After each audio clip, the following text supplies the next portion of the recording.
Bismillahirrahmanirrahim.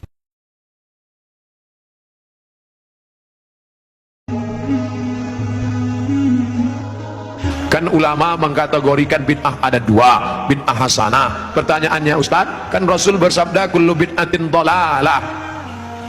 Kullu bid'atin dhalalah wa kullu dhalalatin finnar. Hadis ini kata Imam Nawawi hadisnya umum. Hadis umum. Tolong belikan saya ayam. Tolong belikan saya ayam. Ayamnya umum. Ayam penyet, ayam patah, ayam pop, ayam sungsang, ayam percikan, ayam panggang, ayam bakar, ayam kampung, ayam hutan. Ayam apa? Setelah di jalan dia bingung, ini ayam apa? Nelpon sekali lagi, ayam apa? Ayam pop. Maka yang pertama tadi umum dikhususkan oleh yang kedua. Begitu juga kata Imam Nawawi yang mensyarah hadis Sahih Muslim, kullu bid'atin dhalalah, semua yang bid'ah itu sesat, umum. Tapi kemudian dikhususkan oleh hadis, man sanna fil islami sunnatan hasanatan, siapa yang membuat tradisi yang baik, falahu ajruha, dia dapat pahalanya, wa ajru man amila biha, dan orang lain yang melakukannya selama tidak bertentangan dengan Quran dan Sunnah. Sekarang ada orang mendefinisikan bid'ah hanya dengan 5 jari. Kalau tidak dilakukan Nabi, bid'ah. Kalau sudah bid'ah, masuk neraka. Kalau begitu pembahasannya, nanti kamu bisa memasukkan sahabat Nabi dalam neraka. Contohnya, ada sahabat Nabi yang sholat dari Isya sampai subuh ayatnya kul huwallah, wal maghdubi alaihim waladdallin, amin, kul huwallahu ahad Allahu samad. Rakaat kedua kul huwallahu ahad Allahu samad. Rakaat berikutnya kul huwallahu ahad Allahu samad. Rakaat berikutnya kul huwallah. Itu pernah enggak dibuat Nabi? Enggak pernah. Kalau dipakai definisi, kalau enggak dibuat Nabi bid'ah, berarti sholat pakai kul huwallah dari Isya sampai subuh bid'ah, masuk neraka. Nama sahabat Nabi yang sholat begitu siapa? Qatadah bin Nu'man dalam kitab hadis Musnad Ahmad bin Hanbal. Tapi perbuatan itu dibenarkan Nabi, sunnah taqririyah. Oke, itu Nabi masih hidup. Bagaimana dengan Abu Hurairah? Abu Hurairah sebelum tidur malam menyimpul tali 2000 simpul, 2000 simpul tali dipakai bertasbih sebelum tidur malam. Subhanallah, subhanallah, subhanallah, subhanallah, subhanallah. Ada diajarkan Nabi, hai orang-orang beriman, sebelum kau tidur malam ambil tali jemuran, buat 2000 simpul, sebelum tidur petik 2000. Ada? Tidak ada. Jadi kalau didefinisikan, kalau tidak dibuat Nabi bid'ah, engkau sudah memasukkan sahabat Nabi ke dalam neraka, karena definisi yang singkat, yang pendek, pemiskinan. Oleh sebab itu ulama faham, sudah saya tulis lengkap dengan dalil-dalilnya, 444 halaman terkait masalah bid'ah, bid'ah, bid'ah. Tidak semudah itu saudaraku. Ada namanya Imam Ibnu Taimiyah. Imam Ibnu Taimiyah kalau selesai sholat subuh, dia tidak keluar masjid, dia melihat ke atas, membaca Al-Fatihah sampai terbit matahari. Bismillahirrahmanirrahim, alhamdulillahirabbil alamin, arrahmanirrahim, maliki yaumiddin, iyyaka na'budu wa iyyaka nasta'in, sampai terbit matahari. Itu tidak pernah dilakukan Nabi. Kalau dipakai definisi, kalau tidak dilakukan Nabi bid'ah, berarti Ibnu Taimiyah sudah membuat bid'ah karena membaca Al-Fatihah dari sejak salat subuh sampai terbit matahari. Maka jangan katakan bid'ah kalau tidak dibuat Nabi bid'ah. Ini tidak betul. Yang betul adalah kalau tidak ada dalilnya bid'ah. Selama ada dalil hadis qauli, hadis fi'li, hadis takriri, perbuatan sahabat, qiyas, ijma, maka perbuatan itu tidak bid'ah.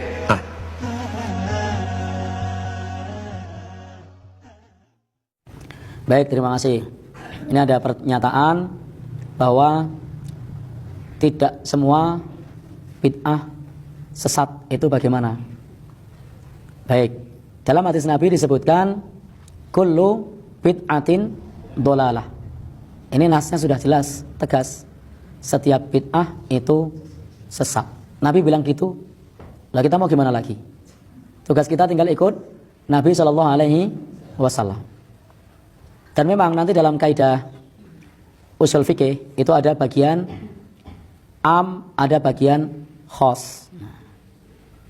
Kalau menemukan dalil khos yang menyebutkan ada bid'ah yang tidak sesat, ya mana dalilnya? Kan tidak ada. Contoh dalil umum, lalu kemudian ada dalil khusus. Allah menyebutkan wa ja'alna minal ma' kulla syai'in hayy.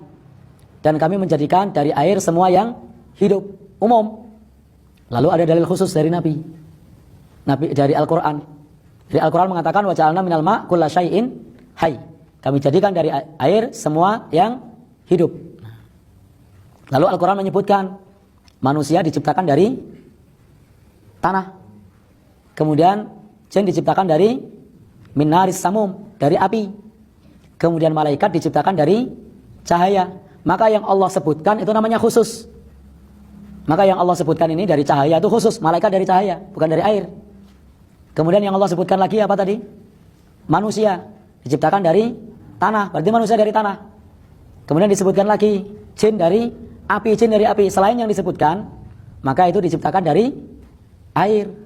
Nah, sekarang di sini Rasul bersabda setiap bid'ah itu sesat. Lalu mana dalil yang menyebutkan kalau ada bid'ah yang tidak sesat? Kalau sarana prasarana itu tidak masuk bid'ah. Jadi sarana prasarana itu bukan bid'ah, karena bid'ah itu dibatasi dalam ranah ibadah. Maka sarana ibadah itu bukan bid'ah. Ya, itu bukan bid'ah. Sehingga bid'ah itu adalah dalam konteks ibadah. Maka naik pesawat ketika pergi haji itu bukan bid'ah. Itu sarana. Itu dunia itu. Nabi sudah bersabda tentang masalah dunia. Apa sabdanya? Antum a'lamu bi umuri dunyakum. Kalian lebih tahu tentang urusan dunia kalian. Maka jangan bilang jam tangan bid'ah. Jangan bilang handphone bid'ah. Itu adalah urusan dunia, sarana prasarana, memudahkan kita beribadah, memudahkan kita beraktivitas. Yang disebut bid'ah itu adalah ibadahnya, bukan prasarananya. Lalu ada orang yang menyatakan bahwasanya dalilnya membuat bid'ah hasanah adalah man sanna sunnatan hasanatan. Barang siapa yang membiasakan kebiasaan yang baik, lalu dianggap sebagai bid'ah hasanah. Nabi aja menyebutnya sunnatan hasanatan, Nabi tidak menyebut bid'atan hasanatan. Sejak kapan Nabi menyebut man sanna bid'atan hasanatan? Nabi menyebutnya man sanna sunnatan hasanatan. Nabi tidak menyebut man sanna bid'atan hasanatan. Sejak kapan Nabi mengatakan man sanna bid'atan hasanatan? Nabi menyebutnya man sanna sunnatan hasanatan. Barang siapa yang membiasakan kebiasaan yang baik, sunnah hasanah. Dia menunjukkan kepada kebiasaan yang baik, sunnah di sini. Falahu mislu ajru man amila biha. Maka dia mendapatkan pahala serupa orang yang mengamalkannya. Contoh, kita mengajarkan sholat sunnah untuk dibiasakan, membiasakan sholat sunnah misalnya. Maka banyak yang mengikutinya, maka dia mendapatkan pahala sejumlah yang mengikuti. Dia menyampaikan tentang sunnah Nabi, sunnah qiyamul lail. Dia sampaikan, banyak yang mengikuti. Maka pada saat itulah pahalanya mengalir. Ini sunnah hasanah. Ada orang tidak membiasakan zikir membaca dengan zikir yang dituntunkan, lalu dituntunkan zikir yang benar begini, diikuti oleh orang banyak. Maka ini namanya sunnah hasanah. Nah, ini bukan dalil untuk membuat perkara baru di dalam beragama. Di dalam agama itu, dalam masalah ibadah sudah jelas mana yang beliau contohkan dan mana yang tidak beliau contohkan. Maka kerjakan yang ada perintahnya, kemudian kerjakan yang ada tuntunannya, kerjakan yang ada contohnya. Ada perintahnya, ada tuntunannya, ada contohnya, silahkan dikerjakan.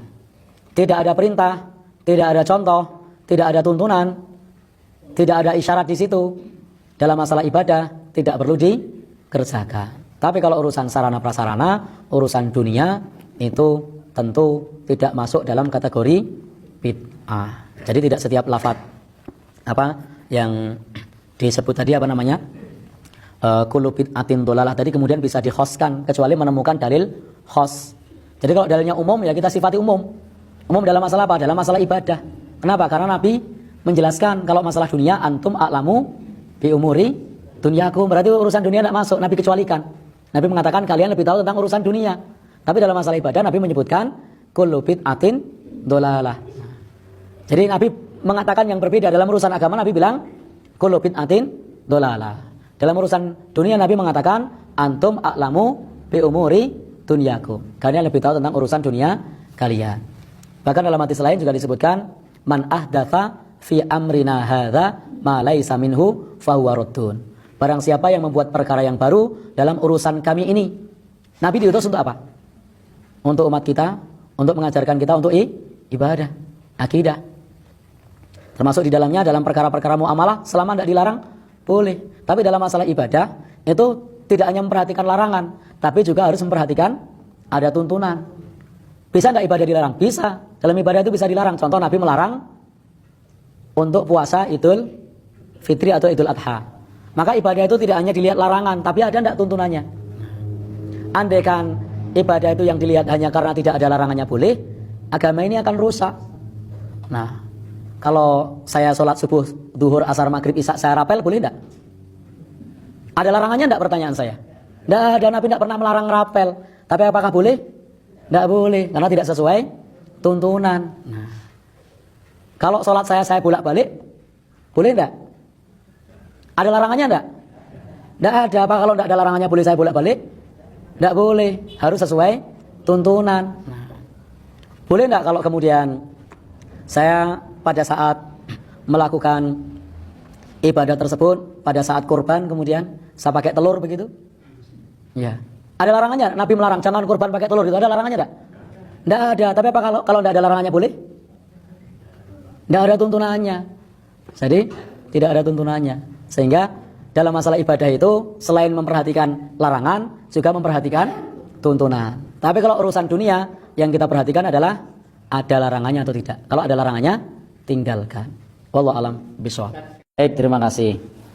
Sudah sering saya sampaikan bahwa amaliyah yang dilakukan sendiri untuk berzikir itu sifatnya mutlak, bebas. Misalnya Bapak Ibu nanti mau sholat syuruk. Untuk sholat syuruk itu salah satu ketentuannya adalah ikut sholat subuh di masjid, lalu berzikir sampai waktu syuruk. Zikirnya apa? Mutlak, bebas. Mau Al-Fatihah diulang-ulang juga boleh, mau tahlil diulang-ulang juga boleh, mau takbir diulang-ulang juga boleh, mau baca Al-Quran juga boleh. Tapi kan dilakukan secara sendiri, masing-masing, tidak mengajak orang lain secara bersama-sama untuk menjadi amaliyah khusus dalam melaksanakan sholat syuruk. Karena memang ketentuannya berzikir dan zikirnya tidak ditentukan. Zikirnya tidak ditentukan. Maka zikir apa saja. Baca kulhu boleh enggak sampai terbit syuruk? Boleh. Baca apa lagi selain kulhu? Baca Quran pokoknya sampai nanti masuk waktu syuruk. Boleh enggak? Boleh. Baca apa lagi? Istighfar terus? Boleh. Dibolak-balik? Ya istighfar ya apa saja, pokoknya semua yang bisa dia. Karena orang awam bisanya kulhu, an-nas, al-falak, al-ikhlas, 4 surat diulang-ulang itu semua, boleh enggak? Boleh. Jadi tidak ada masalah. Jaga kebatalan kesucian ada, harus jaga. Ya nanti kalau wudu lagi Pak. Iya. Baik.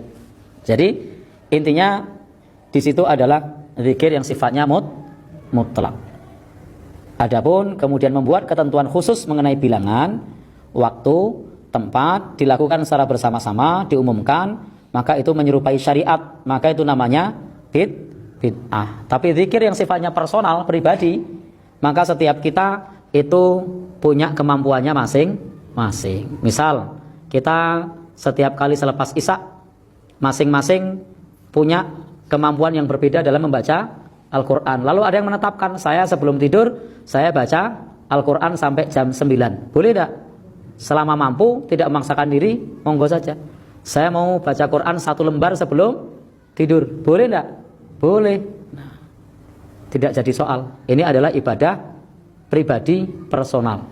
Tidak membuat pengumuman untuk dilakukan secara bersama-sama dengan ketentuan waktu, dengan ketentuan bilangan, dengan ketentuan yang dibaca, maka bukan termasuk bagian dari bid'ah. Karena setiap orang dalam hal zikir-zikir yang tidak terikat oleh waktu itu sifatnya mutlak bagi pribadi personal masing-masing.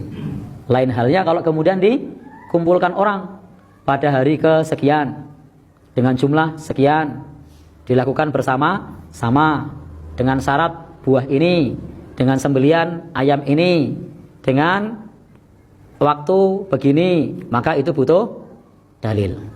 Tetapi kalau zikir yang sifatnya mutlak, maka kita letakkan pada sesuatu yang sifatnya mutlak, untuk yang sifatnya personal atau pribadi. Karena para sahabat pun berzikir yang sifatnya pribadi masing-masing itu dengan kemampuannya masing-masing. Tetapi kalau yang sifatnya apakah para sahabat pernah berkumpul kemudian bersama-sama melakukan formasi tertentu yang tidak diajarkan oleh Nabi? Tidak pernah. Jadi tidak pernah para sahabat berkumpul dengan sahabat yang lain dengan ketentuan hari tertentu, dengan waktu tertentu, dengan bilangan tertentu, dengan cara tertentu, dengan urutan tertentu, dengan jenis syarat tertentu. Itu tidak pernah dilakukan oleh para sahabat kemudian berkumpul secara bersama-sama. Sehingga kalau yang berkumpul bersama-sama begitu dengan ketentuan-ketentuan yang mengikat, maka jelas itu tidak ada tuntunannya. Wallahu a'lam bishawab. Apa arti dolalah finnar? Dolalah yang bagaimana? Mau singkat saja. Apakah dalam ibadah atau apa? Saya sering bertanya-tanya. Dolalah finnar. Makasih. Assalamualaikum warahmatullahi wabarakatuh. Rasulullah SAW mengatakan wa kullu bid'atin dhalalah wa kullu dhalalatin apa? Finnar. Setiap bid'ah itu sesat dan setiap kesesatan di neraka. Artinya maksudnya sesat itu salah. Kesesatan itu pasti kesalahan. Kesalahan itu menunjukkan kepada kesalahan itu mengantarkan kepada neraka jahanam. Bukan maksud hadis ini setiap orang melakukan bid'ah masuk neraka. Jangan salah paham.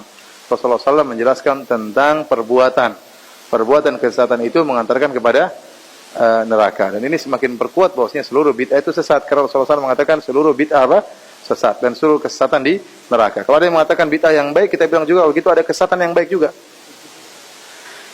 Tapi tidak melazimkan. Ya, jangan salah paham. Melazimkan orang melakukan bid'ah berarti neraka. Ini enggak ada kelaziman sama sekali. Rasulullah hanya sedar menjelaskan tentang perbuatan. Sama seperti tatkala Rasulullah SAW mengatakan innal kadhiba yahdi ilal fujur. Sungguhnya dusta mengantarkan kepada kefujuran. Wa innal fujura yahdi ilan nar. Dan sungguhnya kefajiran mengantarkan kepada neraka. Apakah orang dusta pasti masuk neraka? Tidak. Sama seperti itu kira-kira.